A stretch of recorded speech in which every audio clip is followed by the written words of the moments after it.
आज की जो C++ की क्लास है इसमें हम फॉर लूप के बारे में जानेंगे। फॉर लूप के बारे में हम यहाँ पर डिटेल में देख सकते हैं कि कैसे हम लूप का यूज करेंगे अपनी क्लास के अंदर। तो यहाँ पर कुछ डिटेल, जैसे हमारी जो डेट वाली क्लास थी उसी में हम आगे बढ़ते हैं और उसी में हम लूप का इस्तेमाल करेंगे। हमको करना ये है कि हम जो भी डेट सेलेक्ट करेंगे उसके आगे एक हफ्ते की डेट वो लूप चला करके प्रिंट कर देगा। ठीक है, तो नॉर्मली हम वही काम करने वाले हैं। आपने देखा भी होगा रेलवे रिजर्वेशन सिस्टम में जो भी आप डेट सेलेक्ट करते हैं उसके आगे की कम से कम एक हफ्ते की डेट वो दिखाता है और उनकी स्टेटस भी दिखाता है, ताकि आपको सीट उस दिन ना मिल रही हो तो अगले दिन की सीट बुक करें, या उसके अगले दिन की पूरे हफ्ते भर की स्टेटस आपको दिखा देता है। तो सेम यही काम हम अपने डेट वाली क्लास में करने वाले हैं जो हमने लास्ट क्लास में बनाया है। तो चलिए हम C++ के विंडो पे जंप करते हैं। एक सेकंड के लिए आपकी स्क्रीन जाएगी और हम उसी कल की बनाई हुई लास्ट क्लास में जो हमने बनाया था डेट वाला क्लास, उसी में मॉडिफाई करेंगे। तो एक सेकंड के लिए स्क्रीन आपकी जाएगी।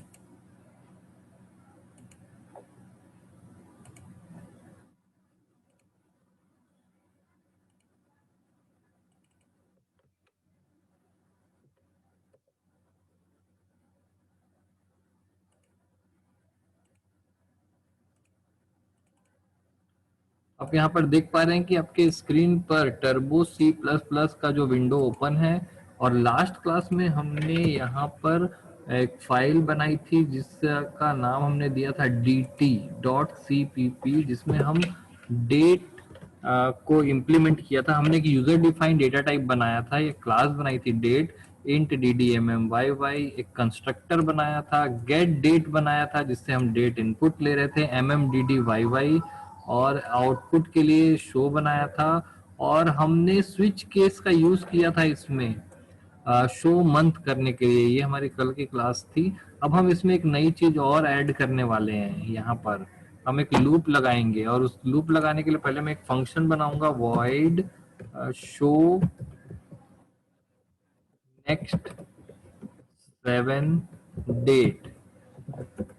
शो नेक्स्ट 7 डेट नाम से मैंने एक फंक्शन बनाया। नाम याद रखेंगे आप लोग, स्पेलिंग मिस्टेक, बड़ा नाम है इसलिए स्पेलिंग मिस्टेक होने पर वो काम नहीं करेगा, एरर देगा। मैंने एक नया फंक्शन बना दिया उसके अंदर। देखिए यहाँ पर क्लास यहाँ पर एंड हो रही है, क्लियर है। तो मैंने यहाँ पर बनाया और अब शो नेक्स्ट 7 डेट में अगर करता हूँ तो मेरा जो आउटपुट होगा वो क्या होगा वो देखेंगे। हम यहाँ पर देखते हैं कि आउटपुट क्या होगा।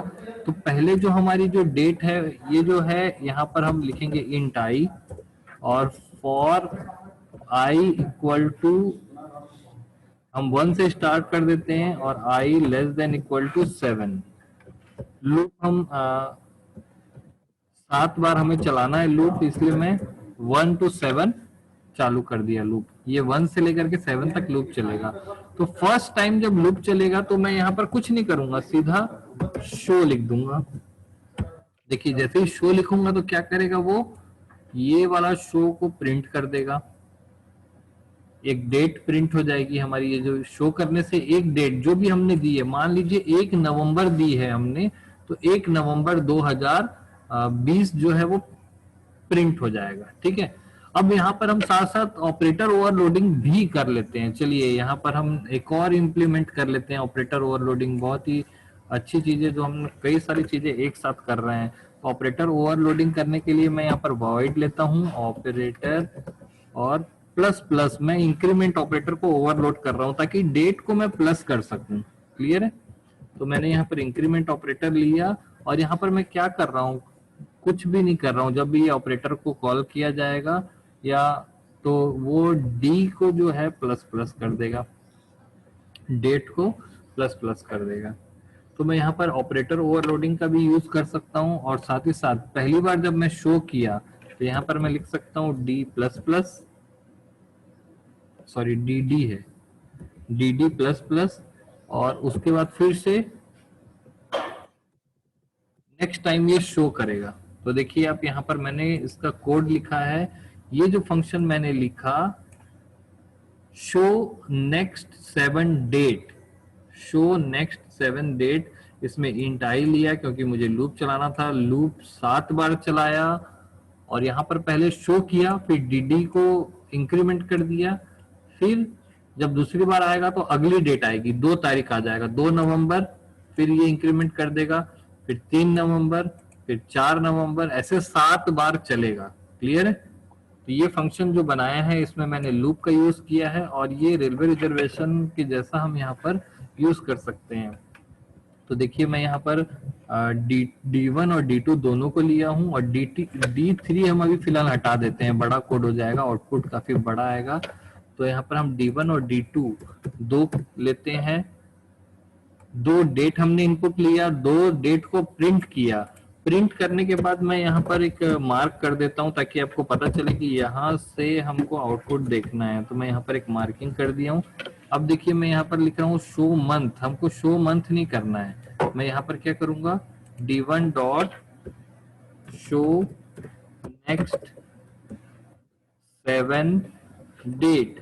तो D1 में मैंने जो भी डेट दी है उसके अगला, उससे 7 दिन तक वो कोई डेट प्रिंट करेगा। वैसे ही D2 में मैं क्या करता हूँ, शो नेक्स्ट 7 डेट। तो D2 में मैंने जो डेट दी है वो प्रिंट करेगा, लेकिन D1 और D2 की जो डेट है वो मिक्स हो जाएगी, इसलिए मैं यहाँ पर फिर से एक मार्किंग कर देता हूं ताकि आपको पता चले कि यहाँ पर से D1 या D2 स्टार्ट हुआ है, और D3 यहाँ पर नहीं है, फिलहाल मैं यहाँ पर हटा देता हूँ। आपने यहाँ पर देखा कि रेलवे रिजर्वेशन सिस्टम में जैसा डेट के एक जो भी डेट हम देंगे उससे 1 हफ्ते के बाद की डेट हमें कैलकुलेट करनी है। तो इसके लिए हमने क्या किया है, इस D1 के अंदर हम यहाँ पर लूप लगा दिए हैं, और लूप लगा करके यहाँ पर DD को प्लस प्लस कर दिया, प्रिंट करा रहे हैं। ये काम हम बाहर भी कर सकते हैं, यहाँ पर भी, यहाँ लूप भी लगा सकते थे, लेकिन शो नेक्स्ट 7 डेट करने से जो डेट आप देंगे उसके बाद की 7 दिन की डेट वो प्रिंट करेगा। क्लियर है? तो देखिए क्या होता है। अब हम इसको रन करते हैं, सबसे पहले सेव कर लेते हैं और इसको रन करते हैं। मैंने रन किया, पहला जो डेट है मैं दे रहा हूं 1 नवंबर 2020। ध्यान से देखिए मैंने पहला डेट दिया है 1 नवंबर 2020, और दूसरा दे रहा हूं मैं 15 दिसंबर 2020। तो जो पहली डेट है 1 नवंबर 2020, उसके आगे की 7 डेट क्या होगी, 2 नवंबर, 3 नवंबर, 4 नवंबर, 5 नवंबर, 6 नवंबर और 7 नवंबर। वैसे ही 15 के बाद क्या होगी, 15, 16, 17, 18 ऐसे डेट हमें प्रिंट करेगा। क्लियर है? तो ध्यान से देखिए, मैं इंटर करूंगा तो आउटपुट आएगा, और मैंने इनपुट एंटर किया, ऊपर का जो 2 डेट पहले प्रिंट किया, 1 नवंबर 2020, 15 दिसंबर 2020, और उसके बाद नीचे 7 डेट प्रिंट हो गई है, 1 नवंबर, 2 नवंबर, 3 नवंबर, 4 नवंबर, 5 नवंबर, 6 नवंबर और 7 नवंबर। उसी प्रकार से D2 के लिए भी 15 दिसंबर, 16 दिसंबर, 17 दिसंबर, 18 दिसंबर, 19, 20 और 21। तो आप यहाँ पर देख पा रहे हैं कि हमने यहाँ पर जो डेट दी थी उसके आगे की हम 7 डेट यहाँ पर प्रिंट कर पा रहे हैं। नेक्स्ट 7 हम 7 के बदले यहाँ पे 10 कर सकते हैं, 5 कर सकते हैं, लूप की संख्या कम ज्यादा की जा सकती है। ठीक है। दूसरा एक और इम्पोर्टेंट चीज है कि हम यहाँ पर आ, देख पा रहे हैं कि हमने यहाँ पर फॉर लूप लगाया है। क्लियर है? फॉर लूप को हम वाइल लूप में भी कन्वर्ट कर सकते हैं। क्लियर है? तो फॉर को वाइल में कन्वर्ट करना है तो काफी आसान चीज है कि फॉर को हम कैसे वाइल में कन्वर्ट करते हैं। तो फॉर को वाइल में कन्वर्ट करने के लिए यहाँ पर सबसे पहला जो चीज होता है वो होता है, फॉर को मिटा के वाइल लिखेंगे, और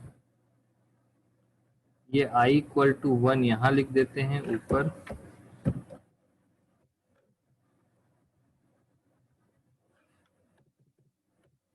और ये जो i प्लस प्लस है इसको नीचे ले जाते हैं।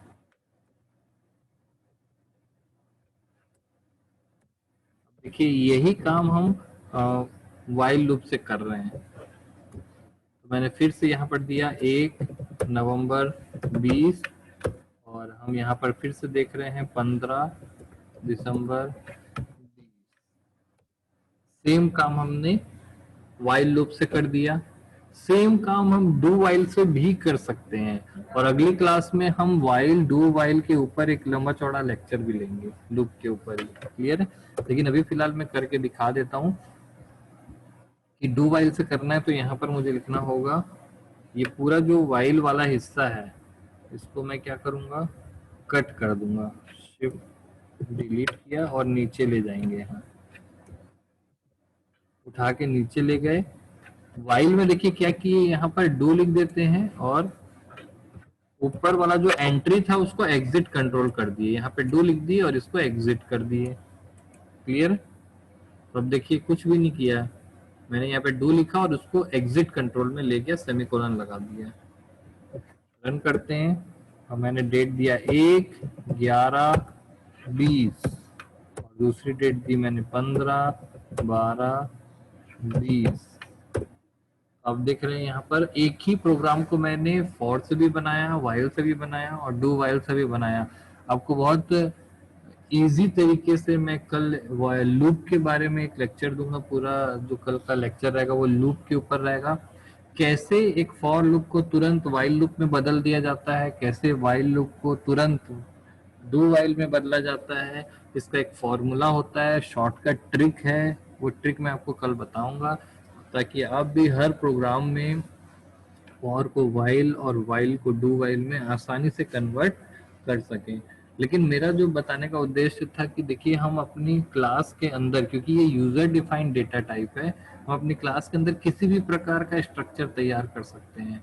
जैसे मैंने रेलवे रिजर्वेशन के जैसा डेट का स्ट्रक्चर तैयार किया है। तो ये जो था, हमने लूप को यूज किया अपने क्लास के अंदर। तो इसमें अगर किसी को कोई डाउट है तो आप लोग पूछ सकते हैं।